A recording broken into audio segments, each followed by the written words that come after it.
Et avec nous sur ce plateau, Prince Koumane Doumbé III. Bonsoir. Bonsoir, Pathos Ferré. Vous êtes professeur des universités, militant et fondateur à Douala de la Fondation Afrique Avenir International et donc un grand défenseur de la mémoire et du patrimoine. La question, on en parle, on la rappelle, c'était comment décoloniser l'enseignement. Et puis je vous la pose justement cette question, qu'est-ce que ça évoque chez vous quand on dit comment décoloniser l'enseignement? C'est une question qui me préoccupe depuis que j'ai l'âge de 24 ans. Parce qu'à l'âge de 24 ans, j'ai écrit un petit livre. J'ai 24 ans, Testament d'un jeune Africain. Parce que j'étais en Europe. J'ai fait mes études en Europe, en Allemagne. J'ai fait mes études secondaires en Allemagne, supérieures à Lyon, etc. Et j'ai vu qu'il y a quelque chose qui manquait. C'est que je n'arrivais pas à trouver les réponses pour l'Afrique en tant qu'Africain. Donc, j'ai commencé à chercher. Et j'ai commencé à faire de la recherche fondamentale. Parce qu'on ne peut pas dire un jour, on change. Si vous n'avez pas fait la recherche fondamentale d'abord. Et quand vous avez donc fait cette recherche fondamentale, ça vous donne les bases. C'est pour ça que c'est pas pour avoir des diplômes, mais si j'ai fait jusqu'à l'habilitation, c'était pour ça. Je voulais comprendre qu'est-ce qui manquait dans ce qu'on m'apprenait, qu'est-ce qui me manquait en tant qu'Africain, qui doit donner ma contribution fondamentale. Et quand on dit changer, c'est-à-dire l'éducation en Afrique, c'est pas seulement l'Africain qu'il faut changer, c'est aussi l'Européen, c'est-à-dire l'ancien colonisateur. Tout le monde est victime, c'est-à-dire de structures qu'on a mis en place pour dire autre chose que la vérité scientifique. Donc vous parlez de contribution.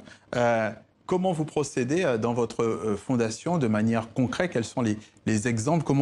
Quelle est votre méthodologie? Voilà, alors ce que j'ai fait d'abord, c'est faire toute cette recherche fondamentale. Et un jour à l'université de Yaoundé, j'ai dit à mes collègues, on ne peut plus continuer à lire les livres que les Européens ont publiés, aller dans les archives avec des documents qu'ils ont faits. Faisons le tour du Cameroun. On a fait le tour de tout le Cameroun et on a interrogé 176 vieux. Et vous voyez ici, dans chacun des livres, vous avez l'interview du vieux. Et c'était des vieux qui avaient à peu près 90 à 100 ans, jusqu'à 110 ans, qui nous disent comment le pays était avant l'arrivée des Européens. Et quand les Européens sont venus, qu'est-ce qui s'est passé dans tous les domaines, médecine, droit, etc., etc. Et maintenant, nous avons, à la Fondation Afrique Avenir, et grâce aux éditions qu'on a mis aussi en place, une collection de ces 176 vieux, ce qu'ils nous ont légué, et dans leur langue. Parce qu'ils ont parlé dans leur langue. S'ils ne parlaient pas dans leur langue, ce savoir-là était absolument inaccessible. Alors justement, là c'est la transcription écrite finalement de tout ça. Oui.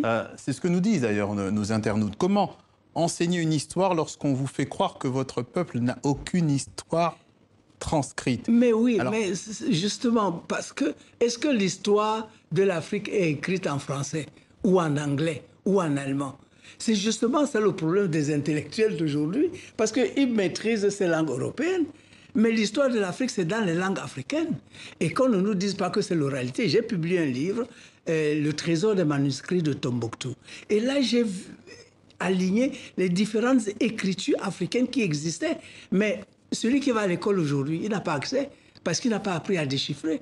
Donc, si tu n'as pas appris à déchiffrer, comment tu vas arriver à voir... Comment on explique justement 60 ans après les indépendances qu'on en soit encore là, que la langue qui soit utilisée généralement soit la langue de l'ancienne puissance coloniale? En 2009, j'ai publié un livre, L'Afrique s'annonce au rendez-vous, la tête haute. Et j'ai dédié ce livre au président de la République, en me disant que j'espère que vraiment chaque président de la République pourra ouvrir ce livre un jour pour comprendre les mécanismes et voir comment est-ce qu'on peut faire aujourd'hui. Parce qu'il y a des possibilités. Donc il y a des freins politiques selon vous? Pardon? Il y a des freins politiques, il y a des mais il faut les freins politiques. politiques. Mais dites-vous bien que nous sommes tous, les présidents, les ministres, on est tous allés à la même école du Blanc, où tu n'as rien appris sur toi-même. C'est que nous avons... c'est-à-dire, on nous a formés comme des diplômés illettrés. Et c'est là où je dis que la tradition africaine, c'est là où il y a le trésor, n'est-ce pas, du savoir africain, les sources du savoir africain. Paul Sonia nous dit il faut apprendre aux petits les poèmes africains plutôt que les capitales européennes. Vous êtes d'accord? C'est pas seulement les poèmes. Moi, Je veux dire, d'une manière globale, les programmes scolaires, revoir tout ça. Oui, mais nous avons créé toute une bibliothèque à Douala qui s'appelle Bibliothèque Cheikh Anta Diop, où on essaie de rassembler vraiment le savoir africain de par le monde. Alors, quand vous dites les poèmes, oui, les poèmes africains, mais dans quelle langue? Et qu'on ne nous dise pas que nous sommes des monolingues. Les Africains ne sont pas des monolingues. Donc nous, on n'a pas de problème. On peut parler 10 langues. Ce n'est pas un problème. Donc, le multilinguisme, c'est ça, le plurilinguisme, c'est ça qui est l'essence même de l'Africain. Donc, on peut très bien parler le français, écrire en allemand, faire des recherches en anglais, mais il faut d'abord maîtriser sa propre langue. Et le danger, c'est lorsque le professeur lui-même ne parle même plus sa langue africaine. Ça veut dire qu'il n'a même plus accès. Ici, là, nous avons créé une école doctorale à la Fondation Héritage et Innovation. Tout ce qui est dans les langues, nous avons publié les livres dans 20 langues camerounaises. Oui. Mais les gens n'ont pas... Si on ne parle pas la langue, on n'a pas accès. C'est-à-dire que ce savoir est fermé. Issaya Kouma nous dit, comment voulez-vous qu'on décolonise l'enseignement en Afrique si nos systèmes éducatifs sont très généralement élaborés par les colonisateurs? Alors, vous en avez déjà un peu parlé, vous avez déjà un peu répondu.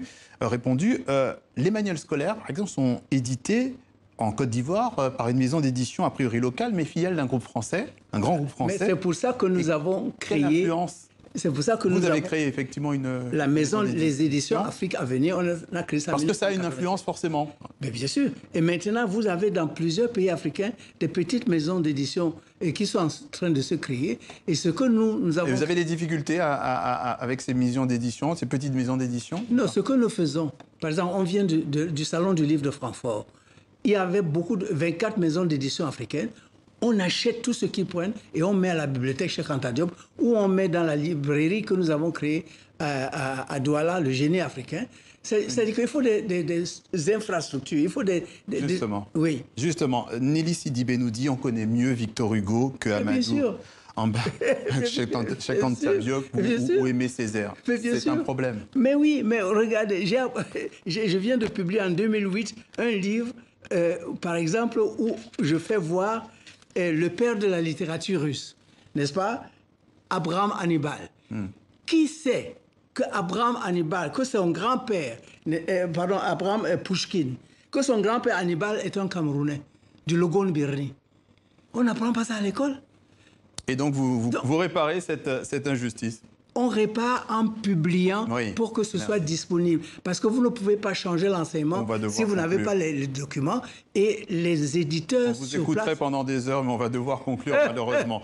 Prince Koumane Doumbé III était notre invité. À l'UNESCO demain. Oui, pour cette synthèse, on en parle. Merci en tout cas. Et pour en savoir plus, justement, allez sur le site www.fondationafricaavenir.org. Merci. Merci.